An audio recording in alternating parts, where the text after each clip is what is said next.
हिंदू धर्म में ब्रह्मचर्य का बहुत अधिक महत्व है। चाहे रामायण काल के भगवान पवन पुत्र हनुमान हो, महाभारत काल के भीष्म पितामह हो, या बात करें महापुरुष स्वामी विवेकानंद की, ये सभी ब्रह्मचारी थे। ब्रह्मचर्य केवल अविवाहित रहने या शादी न करने तक सीमित नहीं होता। वैवाहिक जीवन में रहते हुए भी भारतवर्ष के कई सारे ऋषि मुनियों ने ऐसी सिद्धियां हासिल करी जो आज अकल्पनीय प्रतीत होती है। एक समय अकबर की सेना की एक बड़ी टुकड़ी को हराने के उपरांत जब महाराणा प्रताप के सिपाही अन्य धर्म की औरतों को अगवा कर ले आए थे, तब महाराणा प्रताप ने कहा था कि हमारी संस्कृति में केवल हमारी पत्नी के अतिरिक्त बाकी सारी महिलाएं या तो हमारी माएँ हैं या बहनें हैं। इसे वैवाहिक ब्रह्मचर्य कहा जाता है। इस स्पष्ट भूमिका के बाद अब आप ये समझ लीजिए कि हमारे ब्रह्मचर्य का हमारी रोग प्रतिरोधक क्षमता से सीधा नाता है। बात जरा गहरी है, ध्यान से सुनिएगा। आयुर्वेद में शिलाजीत से हर कोई परिचित है क्योंकि ये एक शक्तिवर्धक है, लेकिन बहुत कम लोगों को इस बात की जानकारी है कि श्वास और कफ जैसे रोगों में शिलाजीत एक रामबाण है। गर्म तासीर वाली ये जड़ी बूटी पत्थर से निकलती है और श्वसन तंत्र के लिए संजीवनी का काम करती है। लेकिन आज का विषय शिलाजीत नहीं है। अब आप इसको इस तरीके से समझिए, सीधे शब्दों में कहने की बजाय बात उदाहरण के माध्यम से समझाई जा रही है।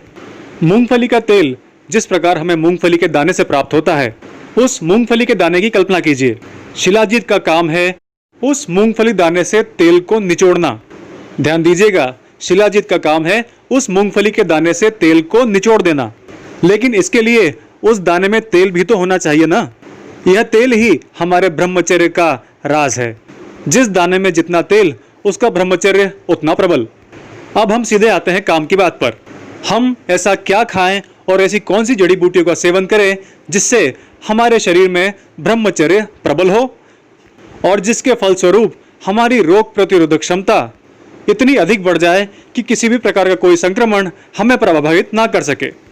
यूं तो बाजार में कई वर्षों से कई सारे आयुर्वेदिक ब्रांड प्रचलन में हैं, जैसे कि झंडू, बैद्यनाथ, दूध पापेश्वर, डाबर आदि। लेकिन मात्र 10 वर्ष पहले बनी बाबा रामदेव की पतंजलि ने विश्व भर में आयुर्वेद जगत में एक नई क्रांति लाई। जिन ब्रह्मचर्य या रोग प्रतिरोधक क्षमता बढ़ाने वाली औषधियों की हम आपको जानकारी देंगे, वे आपको हर बड़े ब्रांड में अलग अलग मूल्यों पर मिल जाएगी। तो आइए शुरू करते हैं। आप सभी लोग पंचामृत शब्द से वाकिफ होंगे। पंचामृत यानी 5 प्रकार के अमृतों का मिश्रण। आयुर्वेद में पंचामृत 5 जड़ी बूटियों या औषधियों के मिश्रण को कहा जाता है। ये 5 जड़ी बूटियां अमृत तुल्य हैं और इनके चमत्कारिक लाभ विशेष तौर पर ब्रह्मचर्य या रोग प्रतिरोधक क्षमता के मामले में 100% प्रामाणिक हैं। और ये 5 औषधियां हैं एलोवेरा, गेहूं का जवारा, गौमूत्र, आंवला और गुडुचि या गिलोय। इन 5 औषधियों के मिश्रण से पंचामृत बनता है, जो मानव शरीर की किसी भी प्रकार की बीमारी को ठीक करने में चमत्कारिक लाभ देता है। और यदि स्वस्थ आदमी इसका सेवन करे तो उसके किसी भी बीमारी से संक्रमित होने के चांस लगभग ना के बराबर होते हैं। जो लोग लंबे समय से शराब का सेवन कर रहे हैं या गुटखा खाते हैं या सिगरेट पीते हैं, जिसके फलस्वरूप उनके शरीर में अधिक गर्मी एकत्रित हो गई है, जब वे इस पंचामृत को पीते हैं तो उनके शरीर में जबरदस्त बदलाव होते हैं। अगर वे 50 वर्ष की उम्र के हैं तो वे अपने आप को कुछ ही समय में 30 से 40 वर्ष की ऊर्जावान महसूस करने लगते हैं। शरीर का बल इतना बढ़ जाता है, साथ ही बढ़ता है ब्रह्मचर्य और रोग प्रतिरोधक क्षमता। इस पंचामृत में मिश्रित गिलोय या गुडुचि को आयुर्वेदिक भाषावली में अमृता कहा गया है। इससे जुड़ी एक दंत कथा भी है जो हमें रामायण काल में ले जाती है। जब रावण का वध करने के बाद प्रभु श्री राम ने इंद्र देवता को युद्ध में मरे वानरों को जीवित करने को कहा, तब इंद्र देवता ने आकाश मार्ग से अमृत की वर्षा करी। वो अमृत जिस भी वानर पर पड़ा वो वानर जीवित हो उठा।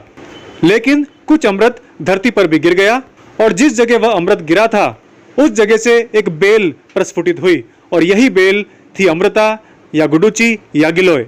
इसमें मृत कोशिकाओं को भी जीवित करने की शक्ति पाई जाती है, इसलिए कैंसर जैसी भयावह बीमारियों में भी इसका बहुतायत में उपयोग होता है। शायद ही आयुर्वेद में ऐसी कोई दूसरी जड़ी बूटी हो जो इतने बड़े पैमाने पर उपयोग की जाती है और हर दवा में गिलोय शामिल रहती है। इस पंचामृत का सबसे जबरदस्त असर पड़ता है आपके पाचन तंत्र पे।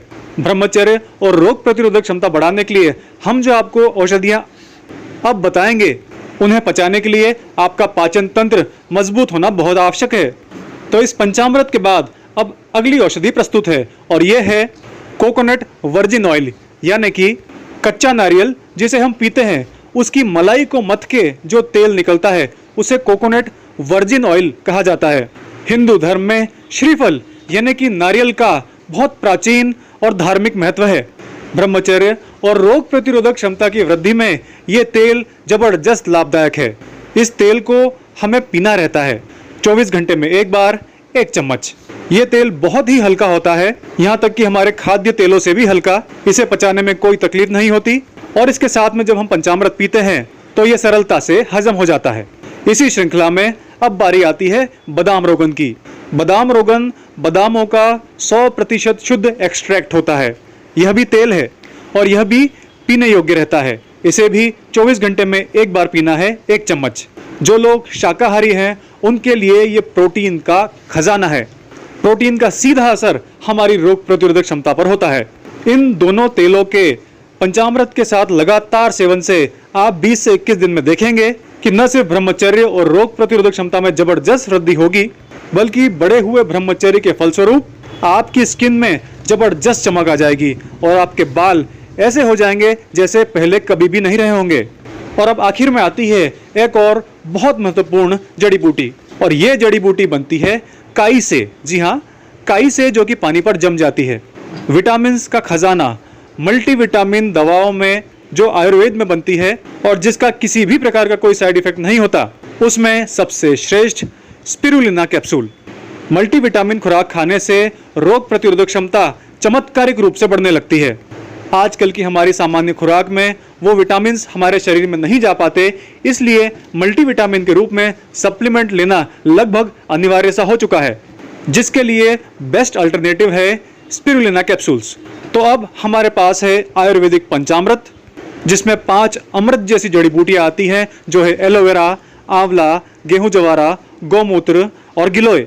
साथ ही छठी जड़ी बूटी है हमारा कोकोनट वर्जिन ऑयल, 7वां बादाम रोगन तेल, 8वां स्पिरुलिना और 9वां ब्रह्मचर्य और रोग प्रतिरोधक क्षमता को बढ़ाने वाली प्रचलित औषधि च्यवनप्राश।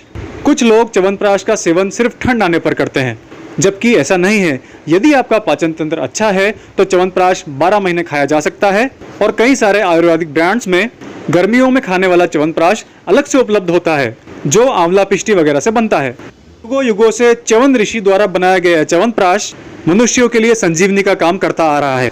आप में से कई सारे लोगों को यह भी नहीं मालूम होगा कि हमारे देश के राष्ट्रपिता महात्मा गांधी ने 37-38 वर्ष की उम्र में ब्रह्मचर्य ले लिया था। जी हाँ, 37-38 वर्ष की विवाहित जीवन में उन्होंने ब्रह्मचर्य ले लिया था। इसी प्रकार स्वामी विवेकानंद ने ब्रह्मचर्य की महत्ता पर कई सारी किताबें लिखी।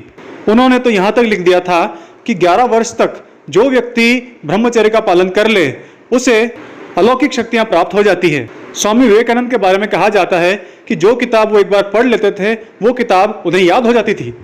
मानसिक रूप से विक्षिप्त हो चुके कुछ लोग जो हमें दिखाई देते हैं, चाहे महिला चाहे पुरुष, जिनका ध्यान इस ओर से पूरी तरीके से हट जाता है, उनमें भी जबरदस्त रोग प्रतिरोधक क्षमता देखने को मिलती है। ऐसे लोग कुछ भी खा लेते हैं, कहीं भी रह लेते हैं, लेकिन बीमार नहीं पड़ते। इसी प्रकार जानवरों की भी रोग प्रतिरोधक क्षमता का राज कहीं न कहीं इसी में छुपा है। हिंदू धर्म और संस्कृति में वर्णित ब्रह्मचर्य के इस महत्व को आज समय आ गया है कि हम अपनी जीवन शैली में पुनः समाहित कर लें। तो ये था प्रादेशिक जन समाचार द्वारा चलाई जा रही हेल्थ सीरीज का पहला एपिसोड। हमारा हेल्थ सीरीज का इनिशिएटिव आपको कैसा लगा, कृपया कमेंट कर बताएं। और यदि आपने हमारे चैनल को अभी तक सब्सक्राइब नहीं किया है तो कृपया हमारे चैनल को अभी सब्सक्राइब करें। प्रादेशिक जन समाचार के लिए हिमांशु त्रिवेदी।